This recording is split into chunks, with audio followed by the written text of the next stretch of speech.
Hello friend, कैसे हो आप सब। खुशामदीद दिलकश डेली ब्लॉग में आपका दिल से वेलकम है। फ्रेंड, बच्चों को मैंने नाश्ता खिला दिया है, नहा वहा कर बच्चे फ्रेश हो चुके हैं। मैं अपना नाश्ता लेकर आई हूँ और आज मैंने नाश्ते में बनाई हुई है आलू टमाटर प्याज की सब्जी। ये सब्जी बनाने में बहुत अच्छी लगती है और खाने में भी बहुत अच्छी लगती है। तो बच्चों को भी ये सब्जी पसंद है और मुझे भी। तो मैं ऐसा चीज़ ही बनाती हूँ कि बच्चे भी आराम से खा ले। और अब तो जो गर्मी की छुट्टियां चल रही हैं, समर वेकेशन हो चुका है, लेकिन बच्चे नानी के वहाँ नहीं जा पा रहे हैं क्योंकि जब से अम्मी नहीं है तब से हम लोग जो है गर्मी की छुट्टी में जाते नहीं है घर, क्योंकि अच्छा नहीं लगता। घर पे अम्मी रहती थी तो सारा टाइम अम्मी के साथ गुजर जाता था तो अच्छा लगता था। अब थोड़ा जाने में अच्छा नहीं लगता, तो इसी वजह से। और दारिम भी अब उतना जाना नहीं चाहता है क्योंकि उसको नानी के पास अच्छा लगता था। तो इसी सब वजह से हम लोग गर्मी की छुट्टी में कहीं गए नहीं। और मम्मी भी है नहीं, मम्मी थोड़ा बाहर गई हुई है। तो मैं जल्दी से नाश्ता कर लेती हूँ, फिर बाकी बातें आपसे बाद में करती हूँ। मैंने नाश्ता कर लिया है और मैं ले आई हूँ अपने लिए चाय, क्योंकि नाश्ते के बाद मैं चाय ज़रूर पीती हूँ। अच्छा फ्रेंड, आप सब ने भी बहुत रियलाइज़ किया होगा ऐसा कि जब बच्चों की स्कूल की छुट्टियां होती हैं या कुछ भी ऐसा होता है तो हम अपने मायके जाने के लिए कितना परेशान होते हैं ना, कि जल्दी से छुट्टी हो, हम अपने घर जाएं, अपने पेरेंट्स से मिलें, अपनी अम्मी के पास बैठें, बातें करें। लेकिन एक टाइम ऐसा आता है कि धीरे धीरे सारी चीज़ें कम हो जाती हैं। घर जाना, अपने माँ पेरेंट्स से मिलना बहुत ज़्यादा कम हो जाता है। और मेरे साथ भी यही चीज़ें हैं, क्योंकि सबसे ज़्यादा छुट्टी होती थी तो अम्मी फ़ौरन फ़ोन करने लगती थी, आ जाओ जल्दी से, आ जाओ सब लोग, आ जाओ बच्चों को लेकर आओ। क्योंकि स्कूल होने की वजह से हम लोग थोड़ा कम जाने लगे थे। लेकिन जो है जब से अम्मी नहीं है तब से बिल्कुल घर अच्छा नहीं लगता। जाओ सारी जगह खाली लगती है। लगता था कि जहाँ जहाँ अम्मी बैठती थी वो सारी जगह बिल्कुल इतनी खाली लगती है ना कि अब जाने का बिल्कुल मन ही नहीं करता। पापा बहुत ज़्यादा बुलाते हैं, डैडू हरदम कहते हैं आने के लिए, लेकिन फिर भी हम लोग नहीं जाते हैं क्योंकि डैडू तो दिन भर घर पे रहते नहीं है। तो इस वजह से और नहीं अच्छा लगता कि वो भी रहें तो थोड़ा सा टाइम पास हो जाए। तो इसलिए अब मुझे बिल्कुल अपने घर जाने का कोई वही नहीं रहता है। कोई काम होता है या कोई चीज़ होती है तभी मैं ज़्यादातर घर जाती हूँ। ऐसे तो बहुत अब कम हो गया मेरा भी घर जाना।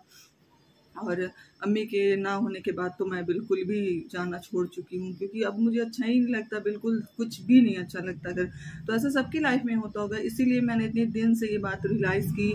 तो मैंने सोचा कि आपसे भी मैं शेयर करूँ। हो सकता हो आपको भी ऐसा फील होता हो कि घर पे अगर अपने पेरेंट्स ना हो तो घर अच्छा नहीं लगता। अब जैसे कि यहाँ पर भी अभी मम्मी है नहीं, बाहर गई हुई जैसे मैंने बताया, तो मेरे बच्चों को खुद नहीं अच्छा लग रहा कि हाँ दादी नहीं है, दादी बहुत परेशान है कि हाँ रोज़ तो मतलब थोड़ी देर पे दादी फ़ोन करता है अपनी दादी को कि हाँ अम्मी क्या कर रही हो क्या नहीं। वो अपनी दादी को अम्मी बोलता है, तो बहुत ज़्यादा वो परेशान हो रहा, थोड़ी देर पे फ़ोन कर रहा। तो मैं भी रियलाइज़ कर रही हूँ कि जब मेरा बच्चे को अपनी दादी से इतनी मोहब्बत है और वो इतना अपनी दादी को याद कर रहा है, तो मेरी भी अपनी माँ से उतनी ही मोहब्बत है। तो मुझे एहसास है कि बच्चों को और हर माँ बाप को अपने माँ बाप से कितना प्यार होता है, उनके साथ तो उनका वक्त कितना अच्छा गुजरता है। तो मैं आपसे भी गुजारिश करूंगी कि आप अपने पेरेंट्स के साथ ज़्यादा से ज़्यादा रहा करिए, ज़्यादा से ज़्यादा टाइम दिया करिए। यही सब ज़िंदगी के वक्त होते हैं जो आपको याद होते हैं। जैसे कि अम्मी के साथ का वक्त मुझे याद है, तो आपको भी ऐसे ही याद होगा।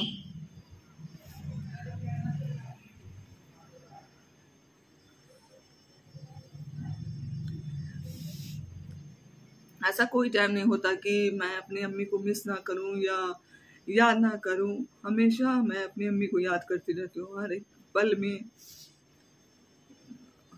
सुबह सुबह उठने के साथ, रात में सोने के साथ, हमेशा मैं उनको याद करती रहती हूँ। कभी भी मेरी आंखों में मेरी अम्मी के सिवा मतलब कुछ मुझे दिखता नहीं है। बहुत ज़्यादा मुझे उनकी यादें रहती है। तो इसीलिए मैं आपसे गुजारिश कर रही हूँ कि आप अपना वक्त ज़्यादा से ज़्यादा अपने पेरेंट्स के साथ गुजारा करिए। यार तुम दोनों अकेले क्या कर रहे हो? अरे हम तुमको देखने आ रहे हैं, क्या लगाए हो? सोना चोट लगाए हो क्या? कि क्या लगाए हो? देखे हाँ, ये क्या किया सोना? ये क्या हुआ जी? मम्मा मैंने उसको लिपस्टिक लगाया है। कैसे तुम बदमाश हो।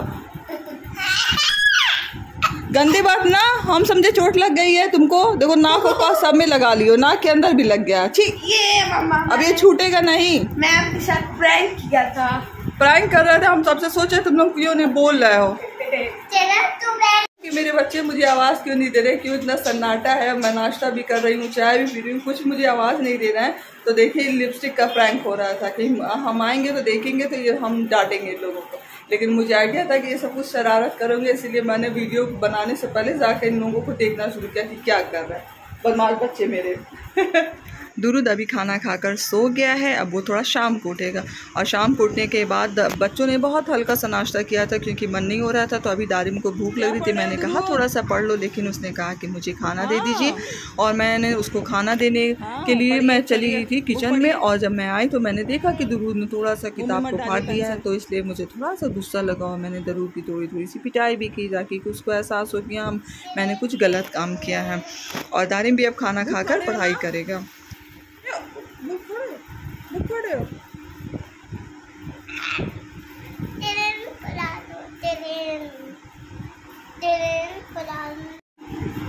तो फ्रेंड दोनों बच्चे यहाँ खाना वाना खा चुके, पढ़ाई कर रहे हैं। हम लोग भी खाना खाएंगे और सोएंगे क्योंकि रात ज़्यादा हो जाती है आजकल बच्चों को फ्री होने में पढ़ के और खाना वाना खा के। तो वीडियो का एंड भी यही करते हैं। आई होप वीडियो अच्छा लगा होगा तो ज़्यादा से ज़्यादा चैनल को सब्सक्राइब करिएगा। जिसने भी अभी मेरे चैनल को सब्सक्राइब नहीं किया है तो जल्दी जल्दी मेरे चैनल को सब्सक्राइब करिए और ढेर सारा लाइक करिए। बाय बाय, अल्लाह हाफिज़।